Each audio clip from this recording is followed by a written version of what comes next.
Honda CV 150R বা x motion আমার কাছে আসার পরে প্রায় 1500 কিলোমিটারের বেশি রান করা হয়ে গিয়েছে। এটা বাংলাদেশের এখন সবচেয়ে বেশি দামি বাইক, বাট আমার কাছে মনে হয় না যে এত টাকা দিয়ে এই বাইকটা কেনা উচিত। যাই হোক, সেটা বড় কথা না, বড় কথায় আসি, যেটা হচ্ছে আমাদের বাইকটা সার্ভিস করতে হবে। কারণ আমি যেহেতু চলে যাব বাংলাদেশ থেকে বেশ কয়েকদিনের জন্য, 4-5টা কান্ট্রি ঘুরে আসবো একবারে, তো ইন্টারন্যাশনাল ট্রিপ সামনে আসতেছে, সেই জন্য এটাকে প্রপার একটা সার্ভিস দরকার। বাট প্রপার সার্ভিস করাটা এই মুহূর্তে দুশ্চিন্তার, কারণ আমি যে কয়টা জায়গায় এই মুহূর্তে সার্ভিস করছি কেন জানি মন ভরে না। সার্ভিসিং জিনিসটা এমন, আপনার মনের মতো হবেই না, কোনোভাবেই হবে না। হয় যদি পরিচিত কিছু ভাই ব্রাদার থাকে তাহলে ওইটা ভালো হয়, আর যদি পরিচিত না থাকে তাহলে আপনার বাইকটার আপনার মন মতো সার্ভিস হবে না। তো যাচ্ছে একটা পরিচিত ভাই ব্রাদারের শপে, মানে আমার পরিচিত না, আর একজনের পরিচিত। কার পরিচিত সেটা বলতেছি, তার আগে চলেন আমার আজকে হেলমেট ডেলিভারি নিতে হবে। সো বের হচ্ছি বিকাল বিকাল করে আগারগাঁও থেকে, আর আমাদের সাথে আছে হচ্ছে চিটাগংয়ের সুমন ভাই। ভাই বলতেছে কি এমন হেলমেট 50-60 হাজার টাকা, এটার ভিতরে কি এসি আছে? চলেন ভাই আপনারা দেখাবো কি হেলমেট। আচ্ছা, তো কবিতার হেলমেট তো ওই দিনই ডেলিভারি দিয়ে দিছে, তো আমারটা আনার জন্য আজকে যাচ্ছি, ওই দিন ছিল না, তাই ডেলিভারি নেওয়ার জন্য as usual Tejgaon ACI flagship centre, ওখানেই যেতে হবে, কারণ ওটাই হচ্ছে এক্সলাইটের সারা বাংলাদেশ থেকে dealer point. Yes, and we are at ACI flagship centre. এখানে কিন্তু 1000cc বাইক আছে। ও এখান থেকে কিনেছিলেন? ও পাশের থেকে, হ্যাঁ কেটিএম এরিয়াটা এখানেই। এই যে এগুলা এক্সলাইট যেগুলো লেখা আছে, এগুলো সব 50-এর উপরে দাম। দেখেন তো, এইটা দেন। আজকে আমরা এখান থেকে হেলমেট নিয়ে যাচ্ছি, বাট এখানে আমার মডেলটা নাই, এই জন্যই আমাকে দেরি করাইতে হয়েছে। আজকে আমরা বাক্স নিয়ে যাব, বাট আপনাদেরকে আনবক্সিংয়ে আসল ভিডিওটা দেখাবো। আনবক্সিং পর্যন্ত একটু ওয়েট করেন। এখন আমরা সরাসরি সার্ভিস সেন্টারে যাব, হেলমেটের বাক্সটা সাথে করে নিয়ে। চলেন। হেলমেট নিতে নিতে অলমোস্ট সন্ধ্যায় হয়ে গেল, সার্ভিস সেন্টারে যেতে একটু লেট হয়ে যাচ্ছে। তো যে সার্ভিস সেন্টারটাতে যাচ্ছি ওটার নামটা বলি, তার আগে বলি কে সাজেস্ট করছে। আমি যেহেতু খুঁজতেছিলাম একটা ভালো সার্ভিস সেন্টার, তো ভাই ব্রাদারদের কাছে আগে সাজেশন নিয়ে থাকি আমি। তো রানা ভাই বলল যে এই মধুবাগে একটা ভালো সার্ভিস সেন্টার আছে, রানা ভাই সার্ভিস করে থাকে, যেটা হচ্ছে bike multi brand service centre, খুব সম্ভবত নামটা একটু মনে নাই। আমি গিয়ে আপনাদেরকে দেখাচ্ছি সরাসরি, আমার অলরেডি কথা হয়েছে এবং গুগল ম্যাপের লোকেশনও লাগাই দিছি আমি। আর আপনারা কেউ হেলমেট কিনলে কিন্তু খুব ইজিলি এইভাবে নিতে পারেন, মানে জাস্ট ফুল ট্যাঙ্কের উপরে বসায় নেবেন, ও ওর মতো থাকবে। আচ্ছা, মধুবাগের ব্রিজ মনে হয় এইটা না, এটার পরেরটা। হ্যাঁ, হাতির ঝিলে দুইটা ব্রিজ, আমি একটু কনফিউজড হয়ে যাই যে কোনটা মধুবাগের ব্রিজ। কপাল খারাপ থাকলে যা হয়, তাড়াহুড়ার মধ্যে আরও বেশিই দেরি হয়।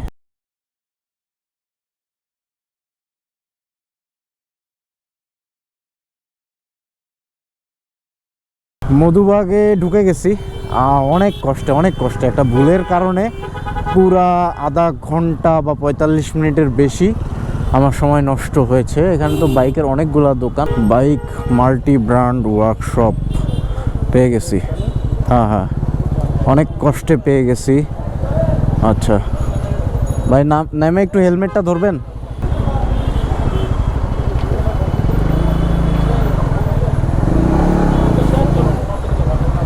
ওয়ালাইকুম আসসালাম, ভালো আছেন ভাই?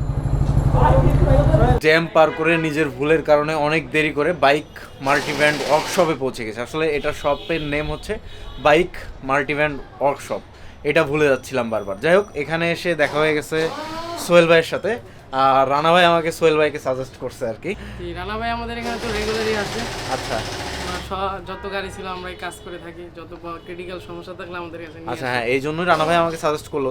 তো এই আর কি, এখন বাইকটা তাহলে র্যাম্পে উঠাই, তারপরে বাকি সার্ভিসিং আমি করব না, এখানকার যারা আছে, আই মিন বাইক মাল্টি ব্র্যান্ডের যারা আছে তারাই করবে।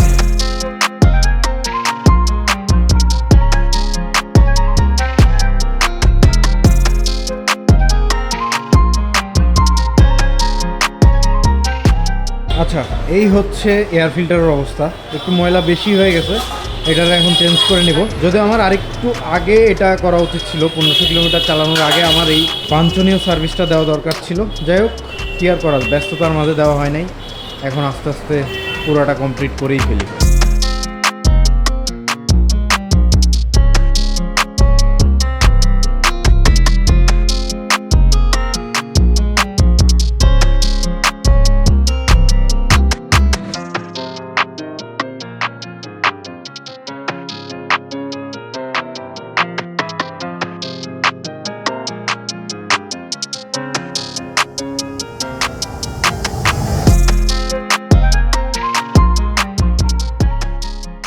আচ্ছা, আমার বাইক এখন পুরোটাই ল্যাংটা হয়ে গেছে বলা যায়। ও ভাই নিজেই সার্ভিস করতেছে? হ্যাঁ, আপনি কি নিজেই করেন ভাই?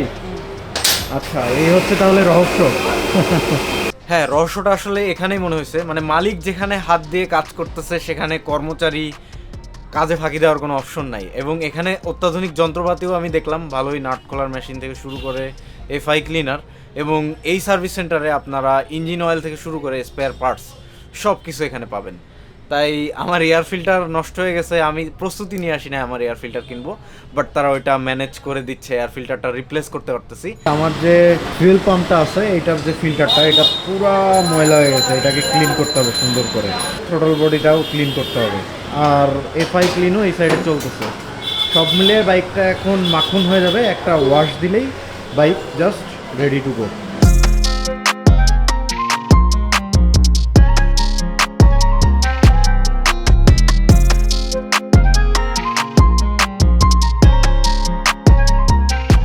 আচ্ছা, আমি ওয়েটিং জোনে বসে আছি আর ভাইয়ার সাথে গল্প করতেছি, আর এদিকে ঠিক সামনে এই সিবিআর এর পিছনেই আমার বাইকটার সার্ভিস কমপ্লিট হচ্ছে। তো এর মধ্যে ভাইয়া ম্যাক্সিমাম টাইমে আমার বাইকের পাশে আছে এবং ওদেরকে দেখাই দিচ্ছে কি করতে হবে না করতে হবে। তো আমি ভাইয়ার কাছে যে জিজ্ঞাসা করলাম যে আপনি কিভাবে এখানে, বা কি শিখছেন, কোথা থেকে শিখছেন, কি এগুলো নিয়ে কথা হচ্ছিল। তো ভাইয়া আমার বললো যে ইন্ডিয়া থেকে সে একটা কোর্স করে আসছে 2 বছরের, যেটা দিল্লি এবং কলকাতা মিক্স করে হয়েছে। সেখানে থিওরিটিক্যাল এবং প্র্যাকটিক্যাল দুইটা উভয়ের উপরেই গুরুত্ব সহকারে দিয়ে তারপরে কোর্সটা কমপ্লিট করছে। এবং তার এখানে এসে আমি কাজগুলো দেখে খেয়াল করতেছিলাম যে কি করতেছে, এবং যথেষ্ট এক্সপার্ট মনে হয়েছে আর কি। তো ওইখান থেকে কোশ্চেনটা করা এবং অ্যান্সারটা আসছে। তো আমি চাই বাংলাদেশের মেকানিক এরকম হোক, একটু শিক্ষিত হোক এবং তার সাথে জানুক কিছু। আর যেমন শিক্ষিত না হলেও অনেক কিছু জিনিস আপনার সলভ করতে পারবেন। আমি এটা টোটালি জেনেই আসি নাই, আমি এসে জেনে কথা বলে অবাক হয়েছি আর কি, এবং আমার ভালো লাগছে যথেষ্ট পরিমাণে। অ্যান্ড এরকম জায়গা অবশ্যই প্রমোট করা যায়, ওপেনলি প্রমোট করা যায়। আপনারা এসে এখানে সার্ভিস নিয়ে দেখতে পারেন, কেমন লাগে আমাকে জানান, সমস্যা নেই। আমার ভালো লাগছে যতটুকুতে, আমার সার্ভিস এখন শেষ হয় নাই, তারপরেও আমি স্যাটিসফাইড। তো আপাতত বিদায় নিচ্ছি, আমার বাইক মোটামুটি রেডি। এখন চালাইতে চালাইতে আপনাদের বাকি এক্সপিরিয়েন্সটা শেয়ার করবো যে কেমন লাগতেছে।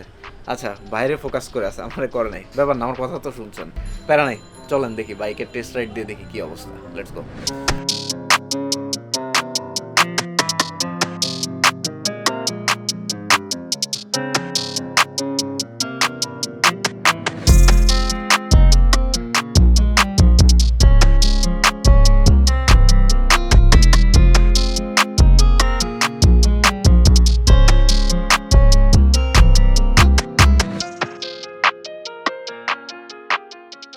তো অবশেষে আমার বাইকের কাজ একদম ডান, অ্যান্ড এখন পুরা চকচক করতেছে।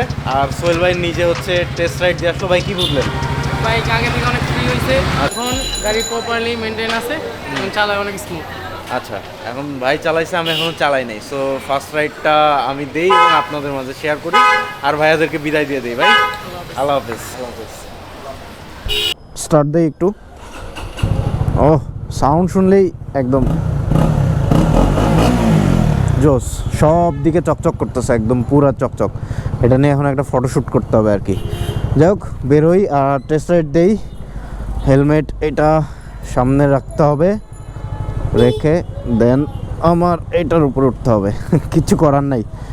সুমন ভাই যে আসছিল, সুমন ভাই দেরি হওয়ার কারণে চলে গেছে, কারণ অলমোস্ট রাতের বাজে এখন কয়টা, 11:30 বাজছে না?